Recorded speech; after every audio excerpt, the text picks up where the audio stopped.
সাতক্ষীরায় জেলা মানব পাচার প্রতিরোধ নেটওয়ার্ক সদস্যদের দক্ষতা বৃদ্ধিতে এক রিফ্রেশার প্রশিক্ষণ কর্মশালা অনুষ্ঠিত হয়েছে। মঙ্গলবার সকাল 10টায় শহরের ম্যানগ্রোভ সভাঘরে এই প্রশিক্ষণ অনুষ্ঠিত হয়। আশ্বাস প্রকল্পের আওতায় আয়োজিত এই কার্যক্রমের সূচনা পর্বে প্রকল্প সমন্বয়কারী সুবল কুমার ঘোষ প্রশিক্ষণের উদ্দেশ্যে এবং বাংলাদেশে বর্তমানে মানব পাচার পরিস্থিতি নিয়ে বিস্তারিত আলোচনা করেন। তিনি মানব পাচার রোধে প্রকল্পের বিভিন্ন কার্যক্রমের প্রাথমিক ধারণা প্রদান করেন। প্রশিক্ষণে সহায়ক হিসেবে উপস্থিত ছিলেন জেলা কর্মসংস্থান ও জনশক্তি অফিসের উপপরিচালক মোহাম্মদ ইকবাল হোসেন, মহিলা বিষয়ক অধিদপ্তরের উপপরিচালক নাজমুন নাহার, অতিরিক্ত পুলিশ সুপার মিঠুন সরকার, জজ কোর্ট ও লিগাল এইড অ্যাডভোকেট মনিরুজ্জামান। এছাড়াও আলোচনায় অংশ নেন মাছরাঙ্গা টিভির সাংবাদিক মোস্তাফিজুর রহমান উজ্জ্বল, জেলা সিটিএন এর কার্যকরী সদস্য ও সদস্যের নির্বাহী পরিচালক মাধবচন্দ্র দত্ত এবং সিটিআইপি সদস্য সোহেল আহমেদ। প্রশিক্ষণ কর্মশালায় মানব পাচার ও অভিবাসী চোরাচালান প্রতিরোধ ও দমন অধ্যাদেশ 2026-এর বিভিন্ন দিক তুলে ধরা হয়।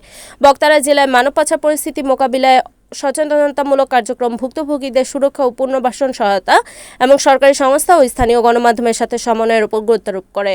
এছাড়া সিটিএন এর কার্যক্রমকে দীর্ঘমেয়াদে সক্রিয় রাখতে একটি টেকসই পরিকল্পনার বিষয়ে ধারণা প্রদান করা হয়। উক্ত প্রশিক্ষণে সাতক্ষীরা জেলায় কর্মরত 17টি এনজিওর নির্বাহী পরিচালক ও প্রতিনিধিরা উপস্থিত ছিলেন। প্রশিক্ষণ শেষে পাচার রোধে সম্মিলিতভাবে কাজ করার অঙ্গীকার ব্যক্ত করা হয়।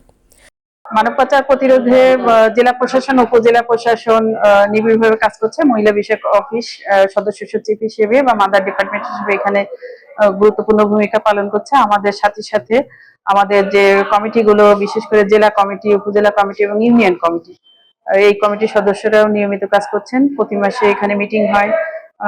আমরা বিভিন্ন দপ্তরের তথ্য পাই যে পাচারের কোনো ঘটনা ঘটেছে কিনা, পুনর্বাসনের কি অবস্থা, কোন এনজিও এখানে কাজ করছে। বিশেষ করে সাতক্ষীরায় অনেকগুলো এনজিও খুব ক্লোজ ভাবে কাজ করছে।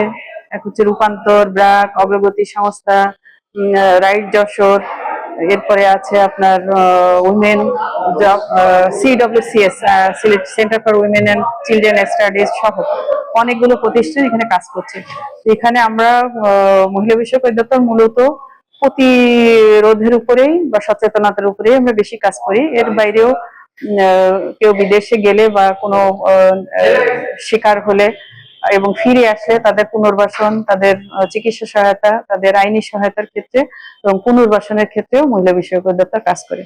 আমাদের হসপিটালে OCC one stop crisis cell আছে, যেটা আমাদের মন্ত্রণালয়ের অধীনে। ওখানে প্রোগ্রাম অফিসার আছেন, ওখানে কাউন্সিলিং এর ব্যবস্থা আছে। মহিলা বিষয়ক অধিদপ্তরের যে ট্রেনিং সেন্টার আছে, এখানে আমাদের যে সার্ভাইভার নারীরা বা ভিকটিমরা, তাদেরকে এখানে প্রশিক্ষণ দেওয়া হয়, জীবিকায়নের সুযোগ করে দেওয়া হয়।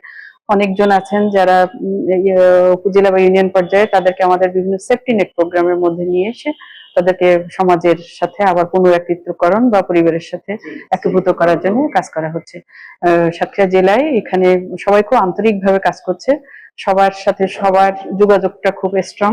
এখানে বিচার বিভাগ, পুলিশ প্রশাসন, জেলা প্রশাসন, সকলে, এনজিও সেক্টর, বিভিন্ন ব্যক্তি এবং সামাজিক সংগঠনও এখানে বিচ্ছিন্নভাবে কাজ করছে। তাদের সাথে এখানে সমন্বয় করা হয় এবং সার্ভাইভারদের পাশে নিবিড়ভাবে দাঁড়ানোর চেষ্টা করা হয়। Report Abdur Rashid, NNTV, Satkhira.